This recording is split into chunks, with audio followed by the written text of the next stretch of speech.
जय हिंद to all of you. तो कैसे हैं सभी। जैसा कि मैंने आपको मैट्रिक्स का लेक्चर नंबर 1 करा दिया है, अपलोड भी कर लिया आपने, सारा आप लोगों ने देख लिया होगा उसको। ठीक है, अब हम स्टार्ट करने जा रहे हैं अपने मैट्रिक्स के लेक्चर नंबर 3 को। ठीक है, ऑर्डर वगैरह मैंने बता दी थी आपको, और साथ में मुझे लगता है कि मैंने आपको साथ मैट्रिक्स के टाइप भी करा दिए हैं, है ना। इस वीडियो में हम बात करेंगे आपसे इक्वालिटी ऑफ द मैट्रिक्स के बारे में, एडिशन के बारे में, मल्टीप्लीकेशन के बारे में, और भी बहुत सारी चीजें हम मैट्रिक्स के बारे में जानेंगे। ठीक है, आई होप आपने वो पहला लेक्चर देखा होगा। अगर आपने नहीं देखा तो जाकर के वीडियो देखें, तभी मेरे सेकंड वीडियो को देखिएगा। ठीक है, अगर पहला लेक्चर आपने नहीं देखा, आपके बेसिक्स क्लियर नहीं है, तो आपको मैट्रिक्स समझ में नहीं आएगी। मैथ को एक वे में पढ़ा जाता है, एक अरेंजिंग वे में मैथ्स को पढ़ा जाता है। ठीक है, अगर आप अरेंज नहीं कर पा रहे चीजों को, अगर आप बीच बीच में से पढ़ रहे हैं, तो आपको कभी मैथ्स नहीं आएगी। अगर आप सोच रहे हैं कि मैंने सेट पढ़ा ही नहीं, मैं जाके प्रोबेबिलिटी सीख लूंगी, तो बिल्कुल आपसे नहीं होगा। आपसे आप सीख ही नहीं पाइएगा उस चीज को। ठीक है, परमुटेशन सीखा नहीं, प्रोबेबिलिटी नहीं सीख पाए। तो सारी चीजों का एक दूसरे से लिंक है। कुछ ऐसे चैप्टर हैं जिसका एक दूसरे से लिंक नहीं है। आपको वेक्टर नहीं आएगा, आपको 3D नहीं आएगा। ठीक है, क्योंकि उसमें कुछ उन सारी चीजों का लिंक, आपको स्ट्रेट लाइन नहीं आएगा, आपको 3D नहीं आएगा। वेक्टर नहीं आ रही है, 3D नहीं आएगी। तो 3D ज्योमेट्री को मैंने वैसे वेक्टर के थ्रू पे नहीं पढ़ा है, लेकिन एक वेक्टर के थ्रू पे भी आप जब 12th में आप बोर्ड्स देने गए होंगे, तो फिर उस 3D ज्योमेट्री को अपने वेक्टर के थ्रू भी पढ़ा होगा। ठीक है, तो ये कंपटीशन है, इसमें हमें नंबर गेन करना है। कैसे करना है, एग्जामिनर आके चेक नहीं करेगा कि आपने प्रॉपर सॉल्यूशन किया है या नहीं, बस आपको आंसर फाइंड आउट करना है। और आंसर फाइंड आउट करने के आप क्या करते हैं, आप रटते हैं क्वेश्चंस को, रटते हैं बस। कैसे भी आंसर है, आंसर नहीं लाना, सीखना है, सीखने पे फोकस कीजिए। ठीक है, आंसर तो वैसे भी आ जाएगा। आंसर आप जाइए, बुक में हर एक चीज का सोल्यूशन है, तो फिर टीचर्स की जरूरत क्यों पड़ेगी भाई, जब बुक में सोल्यूशन है ही। ठीक है, आई होप आप इस सारी चीजों को समझ गए होंगे। और अगर आप कहीं से भी पढ़ रहे हो, तो रेगुलरली फॉलो कीजिए। ठीक है, नोट्स बनाइए, प्रॉपर नोट्स बनाइए, रिविजन कीजिए, प्रैक्टिस कीजिए, क्वेश्चंस को PYQs लगाइए। सबसे बेहतर है आप PYQ लगाइए। उसके बाद से अगर उससे समझता है, PYQ लगा पा रहे हैं आप, तो समझ बचता है, तो अदर कुछ भी ट्राई कर सकते हैं। इरर की बुक आती है, हाँ वो ट्राई कर सकते हैं आप। वो बुक भी काफ़ी बेहतरीन है मैथ्स के लिए। ठीक है, बहुत अच्छा आपकी स्टडी को बूस्ट मिलेगा उससे। ठीक है, ऐसा कर सकते हैं, लेकिन समय बहुत कम है, तो वो आप कर नहीं पाएंगे। तो कोशिश कीजिए कि कम पढ़े लेकिन ज़्यादा सीखे, क्वेश्चन को रटने से ज़्यादा सीखने पर फोकस कीजिए। PYQ क्यों प्रेफर किया जाता है, वो इस वजह से प्रेफर किया जाता है क्योंकि उसमें आपको लगभग हर एक कॉन्सेप्ट रिवीजन हो जाएगा, क्योंकि पेपर में लगभग वो हर एक कॉन्सेप्ट पूछ चुका है। अब कुछ नया आएगा। पिछली बार एक नया चीज देखने को मिला पेपर में, NDA 1 2024 के पेपर में। ठीक है, NDA 1 2024 फंक्शन का एक क्वेश्चन है। फंक्शन में नंबर ऑफ ऑनटू फंक्शंस पूछा गया। उसका फॉर्मूला थोड़ा सा टेढ़ा सा है, बट सही है, मतलब सीख सकते हैं, ऐसा कुछ नहीं है। सीखने को तो कुछ भी सीख सकते हैं। ठीक है, तो उसका फॉर्मूला थोड़ा सा टेढ़ा सा है। 1-1 पूछ लिया था उसने, पहले 1-1 पूछ लिया था। ठीक है, लेकिन उसने इस बार नंबर ऑफ ऑनटू फंक्शंस पूछा है, तो उसका एक फॉर्मूला है, उसको आपको मतलब जनरली नहीं पढ़ते हैं हम लोग। ठीक है, अगर मैं भी पढ़ाऊंगी तो मैं उसे छोड़ दूंगी, लेकिन पूछा गया है क्योंकि समय कम रहता है, तो हम उसको सोचते हैं कि शॉर्ट में जल्दी जल्दी खत्म करते हैं, क्योंकि 2 साल की मैथ्स आपको 3 महीने के अंदर में पढ़नी होती है। ठीक है, तो ये सिलेबस की वजह से सारा जो है कि होता है, लेकिन हमेशा पेपर में एक्स्ट्रा क्वेश्चन तो आपको मिलेगा ही मिलेगा। ठीक है, नए क्वेश्चन को अप्रोच करेगा ही करेगा एनी हाउ। ठीक है, इस चीज के लिए आपको तैयार रहना है। 30 से 40 क्वेश्चन पेपर में हमेशा ही आते हैं, जिसकी वजह से आपका कट ऑफ क्लियर हो जाए। मैथ्स में स्कोर कोई कर नहीं पाता है, कट ऑफ ही क्लियर कर पाता है। तो आप भी कोशिश कीजिएगा कि आप कट ऑफ क्लियर कर सके। 30 से 40 क्वेश्चन ढूंढना बहुत बड़ी बात है। ठीक है, करने से ज्यादा छोड़ना आना चाहिए कि पेपर में मुझे किस क्वेश्चन को अप्रोच करना है, ये किसको छोड़ना है। वरना अगर जबरदस्त 3-4 पकड़ लिए तो 2.5 घंटा तो उसी में रगड़ देगा आपको, फिर आपके पास समय ही नहीं बचेगा एक्स्ट्रा क्वेश्चन करने का। ठीक है, चलिए बाकी का स्टार्ट करते हैं क्लास को। ठीक है, इक्वालिटी ऑफ द मैट्रिक्स आज का मेरा जो टॉपिक है, इक्वालिटी ऑफ द मैट्रिक्स। ठीक है, मैट्रिक्स की इक्वालिटी के बारे में सीखेंगे कि इक्वल कब होगी मैट्रिक्स। अगर मैट्रिक्स कोई ए है, वो बी की इक्वल कब होगी, उसकी कुछ कंडीशंस हैं, तभी आप कह सकते हैं कि मैट्रिक्स ए मैट्रिक्स बी के इक्वल होगा। कैसे होगा, ध्यान से सुनिएगा। अगर मैट्रिक्स ए का ऑर्डर मैट्रिक्स बी के बराबर है, पहली बात, ये पहली जरूरी बात है। ठीक है, दोनों का ऑर्डर सेम होना चाहिए। ठीक है, दोनों का ऑर्डर क्या होना चाहिए, सेम होना चाहिए। तो order will be same. What, order will be same, order will be same. Order क्या होना चाहिए, सेम होना चाहिए। अगर ये 2x2 का है, तो ये भी 2x2 का हो। ये ट्रू का एक कोई मैट्रिक्स है जो 2x2 की है, तो बी भी एक मैट्रिक्स होनी चाहिए जो 2x2 की हो। ठीक है, अगर सी कोई मैट्रिक्स है वो 4x4 की है या 4x3 की है तो ये डी भी जो होगा वो 4x3 का ही होगा। इसके पीछे वजह क्या है ध्यान से सुनिएगा। इक्वालिटी ऑफ द मैट्रिक्स होती क्या है और उसे हम करते कैसे हैं, ठीक है। ये रही ऑर्डर की बात, ये मैं लिख देती हूँ आपसे, हाँ ये लिख देते हैं, ठीक है। ये ऑर्डर हो गया, order will be same. Second में कॉरस्पॉन्डिंग एलिमेंट्स सेम होने चाहिए, कॉरस्पॉन्डिंग एलिमेंट्स सेम होने चाहिए, ठीक है। कैसे देखिएगा, अगर कोई मैट्रिक्स ए है, इसका एलिमेंट है A11, ठीक है, लिख देती हूँ मैं यहाँ पे A11 ये एलिमेंट है।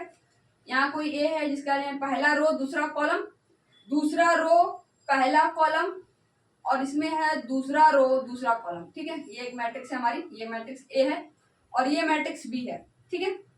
ये मैट्रिक्स बी है हमारी, इसके एलिमेंट बी है, B11, B12, B21, B22, ठीक है। अब हम कह रहे हैं कि ए मैट्रिक्स मैट्रिक्स बी के इक्वल है। क्या कह रहे हैं हम, मैट्रिक्स ए मैट्रिक्स बी के इक्वल है। तो कब कहेंगे, जब इसके कॉरस्पॉन्डिंग एलिमेंट्स सेम होने चाहिए। क्या होने चाहिए, कॉरस्पॉन्डिंग एलिमेंट्स सेम होने चाहिए। A11 बराबर होगा AB1 के, A11 बराबर होगा किसके, AB1 के। A11 मैं यहाँ लिख दूँ इसको, हाँ यहाँ लिख देते हैं A11।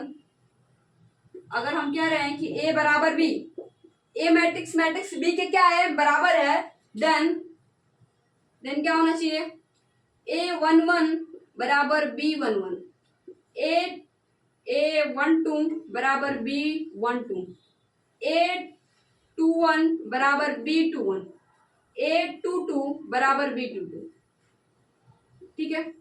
इससे क्या पता चलता है कि इसके जो कॉरस्पॉन्डिंग एलिमेंट्स है ना, ये वाला इसके बराबर, ये वाला इसके बराबर, ये वाला इसके बराबर और सेम ये वाला इसके बराबर, तो इसके कॉरस्पॉन्डिंग एलिमेंट सेम होने चाहिए। अब ध्यान से सुनिएगा कि अगर ये कह रहे मैट्रिक्स के इक्वल कब होगा, जब इसके कॉरस्पॉन्डिंग एलिमेंट सेम होंगे।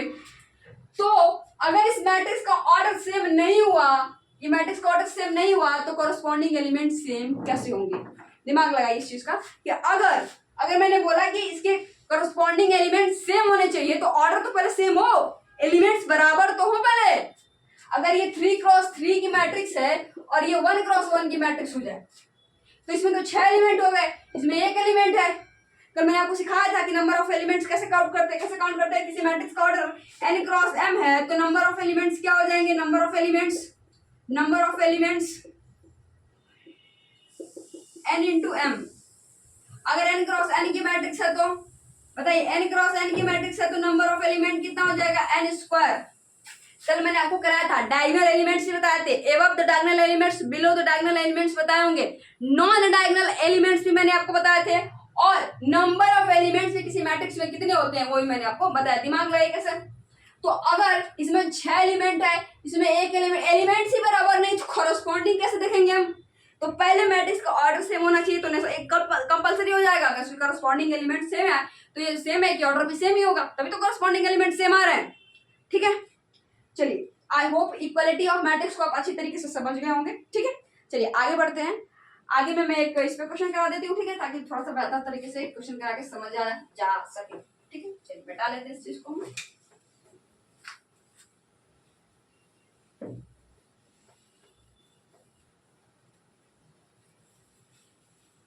चलिए स्टार्ट करते हैं। एक क्वेश्चन मैं आपको कराती हूँ, देखिएगा क्वेश्चन क्या है। क्या कह रहा है कि एक मैट्रिक्स गिवन है आपको, इसके एलिमेंट्स हैं x माइनस का y, 2, 4 और ये है 2x प्लस y, ठीक है। b क्या है, b है 2, 3, 2, 4, 3, 2, 4, 9, ठीक है, 3, 2, 4, 9, 3, 2, 4, 9 है ना। Find x and y, find x and y if a बराबर b, दोनों मैट्रिक्स क्या हैं, इक्वल हैं। दोनों मैट्रिक्स क्या हैं, इक्वल है। तो हमें क्या करना है, a और b की वैल्यू कैलकुलेट करनी है। अब बताइए इसके कॉरस्पॉन्डिंग एलिमेंट सेम हो जाएंगे तो x माइनस वाई बराबर कितना आ जाएगा, 3। x माइनस वाई बराबर कितना आ जाएगा, 3। और 2x प्लस वाई की वैल्यू आ जाएगी कितनी 9, क्योंकि ये वाला एलिमेंट इस वाले एलिमेंट के सेम होना चाहिए। अब इसको काट लेते हैं, ये 3x आ जाएगा और 9 3 12 हो जाएगा, तो x की वैल्यू 3 4 के 12 4 आ जाएगी। ठीक है, x की वैल्यू इसमें 4 रख दे तो कितना आ जाएगा 4 दूना के 8, तो y की वैल्यू आ जाएगी 1। यहाँ से y कितना 1 और यहाँ से x कितना 4। आई होप ये समझ चुके होंगे। इक्वालिटी ऑफ मैट्रिक्स के ऐसे क्वेश्चन तो नहीं आएंगे पेपर में, हाँ लेकिन इसका यूज जरूर होगा, कुछ ना तो कुछ यूज तो होगा ही। एक आध दो बार आए भी हुए हैं, पिछला आप जाकर पीवाई उठाइएगा, पूछे भी गए, इस तरीके के क्वेश्चन भी आए। इतना इजी कैलकुलेशन वाइज पूरा यहाँ पे पूरा साइन थीटा कॉस थीटा वाला कैलकुलेशन दे दे, कुछ अजीब सा दे दे, तो फिर आपको वो कैलकुलेशन वाइज इसको लेंदी कर सकता है। ठीक है, इक्वालिटी ऑफ मैट्रिक्स का कॉन्सेप्ट यही है। अगर इसे क्वेश्चन आता है तो उसको हार्ड बनाने के लिए क्या कर सकते हैं, कैलकुलेशन हम भी दे सकते हैं। किसी भी क्वेश्चन को लेंदी बनाने के लिए एक क्वेश्चन में कम से कम 4-5 कॉन्सेप्ट ऐड कर दे और फिर उसकी कैलकुलेशन वो लंबी कर दे, पूरी टफ कैलकुलेशन दे दे, एकदम ऐसा कुछ डेटा दे दे 4239 ऐसा कुछ करके दे दे, 229 कर लेते हैं, ऐसा कुछ डेटा दे दे अजीब सा, तो आपके लिए फिर वो कैलकुलेशन वाइज क्या हो जाएगा, क्वेश्चन टफ हो जाएगा। या फिर किसी एक ही क्वेश्चन में हम 5 कॉन्सेप्ट को मिक्स करते, 5 चैप्टर से मिक्स, सीक्वेंस उसी में, मैट्रिक्स डिटरमिनेंट भी उसी में, ज्योमेट्री भी उसी में, सब कुछ उसी में लगा देंगे, तो क्या होगा क्वेश्चन वाइज टफ है। जैसे सीक्वेंस के साथ चैप्टर है, जैसे हर एक मतलब सब्जी में होता है कि हम धनिया डालते हैं, तो धनिया टाइप का है वो कि हर एक सब्जी में पड़ जाएगा, हर एक सब्जी में धनिया क्या होता है, हर एक सब्जी में पड़ जाता है। जैसे सीक्वेंस एक ऐसा चैप्टर है वो हर एक चैप्टर में इंक्लूड हो सकता है, उसे जोड़ करके क्वेश्चन को टफ कर सकते हैं, चाहे स्टैटिक्स हो चाहे प्रोबेबिलिटी हो, चाहे किसी प्रोबेबिलिटी में भी एक आध दो बार आपके ज्योमेट्री में से क्वेश्चन आया हुआ है, एपी से क्वेश्चन आया हुआ है, तो किसी भी चैप्टर में उसे जोड़ा जा सकता है और जोड़ करके उसको टफ किया जा सकता है। ठीक है, ट्रिगो सबसे बेहतरीन है, कहीं भी किसी भी टॉपिक में घुस जाता है वो। ठीक है, तो इसी तरीके से आपके क्वेश्चन को लेंथी बनाया जा सकता है और कोई क्राइटेरिया नहीं, या तो उसको कैलकुलेशन वाइज टफ कर दो या फिर एक क्वेश्चन में कम से कम 10 कॉन्सेप्ट यूज करा लो और वो भी 10 चैप्टर से, अलग अलग चैप्टर से, फिर वो क्या हो जाएगा टफ। तो कॉन्सेप्ट हर एक पेपर में सेम आता है, बदलता क्या है उसका लेवल। IIT JEE में भी इक्वालिटी ऑफ मैट्रिक्स का यही कॉन्सेप्ट रहेगा जो एनडीए में है, जो एयरफोर्स में है, जो आपके बोर्ड्स में, ये चेंज नहीं होगा। बदलेगा क्या, बोर्ड्स में से इजी लेवल आता था, एनडीए में हार्ड लेवल आता है, IIT JEE में उससे हार्ड लेवल आता है, JEE मेंस में हार्ड लेवल आता है। ठीक है, तो कुछ बदलता नहीं है। इक्वालिटी ऑफ मैट्रिक्स का कॉन्सेप्ट कैसे बदल जाएगा, ये तो सेम ही रहेगा। ठीक है, बदलता क्या है क्वेश्चन का लेवल, जो जैसे बताया मैंने कैलकुलेशन वाइज काफी टफ आ जाएगा, कुछ ट्रिकी क्वेश्चन आ जाएंगे। और मैथ में तो ट्रिक का यूज करने का बिल्कुल आप सोचिएगा मत, कोई पेपर क्लियर किया जा सकता है, नो डाउट ट्रिक से। जो अर्थमेटिक मैथ आप पढ़ते हैं कि क्या बोलते हैं 79 का स्क्वायर, तो आप निकालते ही रह जाएंगे, क्यों निकालते हैं उसके लिए आप ट्रिक पढ़िए, कोई दिक्कत नहीं है। लेकिन टेक्निकल मैथ में आप वो भी एनडीए के एग्जाम देने जा रहे हैं, तो उसमें ट्रिक से कोई काम नहीं चलने वाला है, ट्रिक आपको पेपर से बाहर फेंक देगा। ठीक है, वहां जाएंगे सारा कहानी खत्म, तो ट्रिक खेलते रह जाएंगे आप, ट्रिक होते रह जाएगा, ट्रिक। ठीक है, चलिए, वो पंचायत का डायलॉग है ना, उसी पर कुछ बोला मैंने अभी शायद। अभी हमको पढ़ना है एडिशन ऑफ द मैट्रिक्स। क्या पढ़ना है, एडिशन ऑफ मैट्रिक्स। चलिए ध्यान से सुनिएगा। अब इसके लिए क्या क्या जरूरी है एडिशन ऑफ द मैट्रिक्स के लिए, इसके लिए जरूरी है क्या, ऑर्डर का सेम होना। बस ऑर्डर सेम है, मैट्रिक्स का एडिशन पॉसिबल है, नहीं तो नहीं है। ठीक है, ऑर्डर सेम होना चाहिए।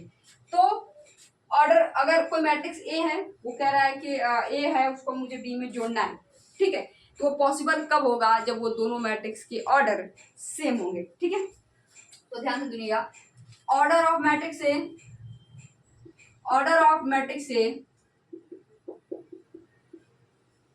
Is equal to order of matrix B, order of matrix B is equal to A plus B possible.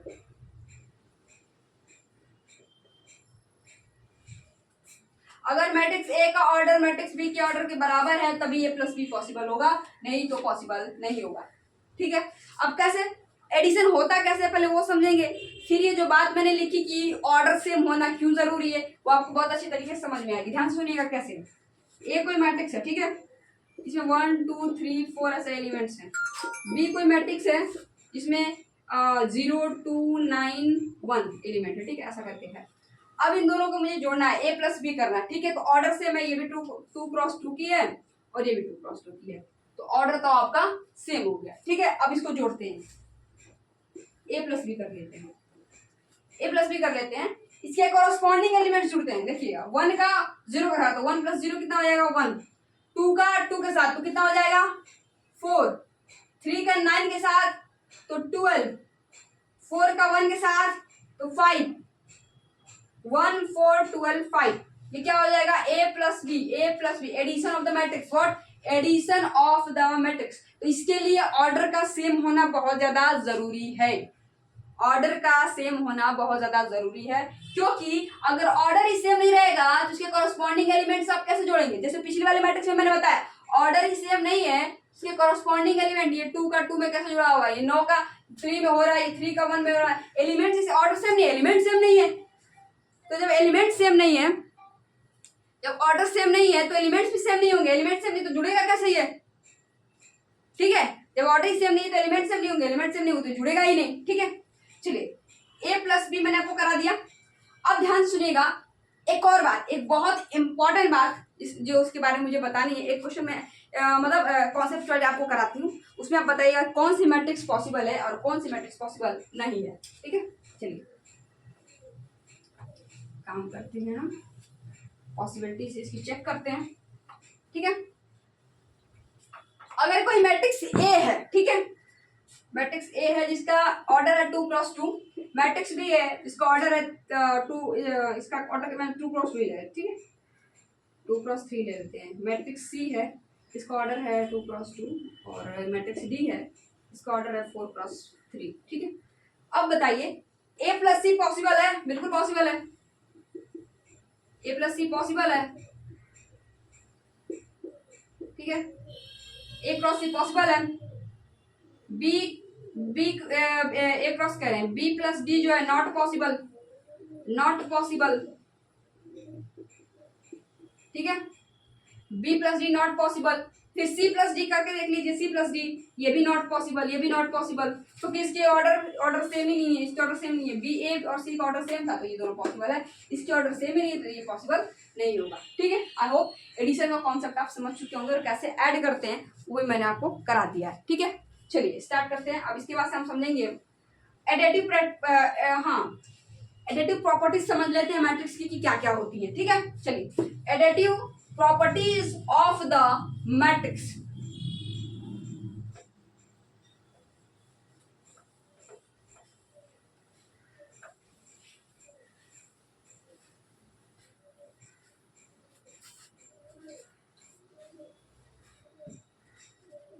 Addition लिख देते हैं हम, addition properties of the matrix. Matrix की एडिशन प्रॉपर्टीज क्या क्या हैं? Addition properties of the matrix, तो ध्यान सुनिएगा। अगर कोई मैट्रिक्स ए प्लस ए है, इसको हम बी में जोड़े तो उसको बी प्लस ए लिख सकते हैं, एडिशन प्रॉपर्टी होती है। अगर कोई मैट्रिक्स ए प्लस बी है तो उसको बी प्लस ए लिख सकते हैं। ठीक है, कोई मैट्रिक्स की पहली प्रॉपर्टी। ठीक है, दूसरी प्रॉपर्टी क्या है? अगर ए है प्लस बी है प्लस सी है, ठीक है, ऐसे है तो हम इसको ऐसे कर सकते हैं ए प्लस बी, जिसे साहचर्य नियम कहा जाता है। आप लोगों ने साथ पढ़ा होगा छोटी क्लास में, आई थिंक मुझे लगता है ये 7th 8th का टॉपिक है ना। ए प्लस बी प्लस सी को हम ए प्लस बी प्लस सी ऐसे करके लिख सकते हैं। ठीक है, इसकी प्रॉपर्टी क्या है? जीरो जो होती है ना, जीरो, ये एडिटिव प्रॉपर्टी है जीरो। क्योंकि देखिए पहले एडिटिव प्रॉपर्टी होती क्या, कोई ए मैट्रिक्स है, ठीक है, इसमें हम क्या जोड़ दें, इसमें हम क्या ऐड कर दें कि ये सेम आ जाए, तो जीरो ही तो ऐड करेंगे। क्या ऐड करेंगे? जीरो। ए में जीरो ऐड करेंगे तो ए आ जाएगा, बी में जीरो ऐड कर रहे हैं, बी में जीरो ऐड कर रहे हैं, यहाँ पे जीरो ऐड कर रहे हैं तो बी आ जाएगा। तो जीरो क्या है? एडिटिव प्रॉपर्टी है, इफेक्ट ही नहीं डालती, कोई इफेक्ट नहीं डालती। ठीक है, अब ध्यान सुनिएगा, अगर कोई स्केलर लैम्डा है, क्या है? लैम्डा। अच्छा मैंने आपको मल्टीप्लिकेशन बताया है ना, चलिए पहले मैं आपको मल्टीप्लिकेशन करा देती हूँ, फिर इसकी आगे की जो 2-3 प्रॉपर्टीज हैं वो मैं आपको करा दूंगी। ठीक है, हाँ एक काम करेंगे, कोई स्केलर लैम्डा है और मैट्रिक्स ए प्लस बी है, ठीक है, ये लैम्डा एक स्केलर है और ये मैट्रिक्स ए प्लस बी लिखा हुआ है, तो हम इसको लिख सकते हैं लैम्डा ए प्लस लैम्डा बी। अंदर में इसका मल्टीप्लीकेशन करा सकते हैं। मल्टीप्लीकेशन कैसे होती है वो मैं आपको बता दूंगी, ठीक है। लैम्डा ए प्लस लैम्डा बी, अगर कोई मैट्रिक्स लैम्डा है, लैम्डा का ए में कर रहे हैं या ए का लैम्डा में कीजिए, कोई अंतर नहीं पड़ेगा। लैम्डा का ए में कीजिए या ए का लैम्डा में कीजिए, कोई अंतर नहीं पड़ेगा। इसको ऐसे भी लिख सकते हैं, इसको ऐसे भी लिख सकते हैं। लैम्डा का ए में कीजिए या ए का लैम्डा में कीजिए, कोई दिक्कत वाली बात नहीं है। ये लैम्डा ए प्लस लैम्डा बी, इसको ऐसे लिख सकते हैं, ये वाला भी ऐसे। ये कुछ इंपॉर्टेंट प्रॉपर्टीज थी मैट्रिक्स की, ये जो मैंने आपको बताई। आइडेंटिटी मैट्रिक्स के साथ सेम है, ए आई लिखिए, ए आई ए लिखिए, ए आई लिखिए, आई ए लिखिए, कोई दिक्कत नहीं है। इसको आप समझ के देखिए कि आई मतलब 1 है, तो एक का 1 में मल्टीप्लाई कीजिए, 1 का ए में कीजिए, कोई दिक्कत नहीं।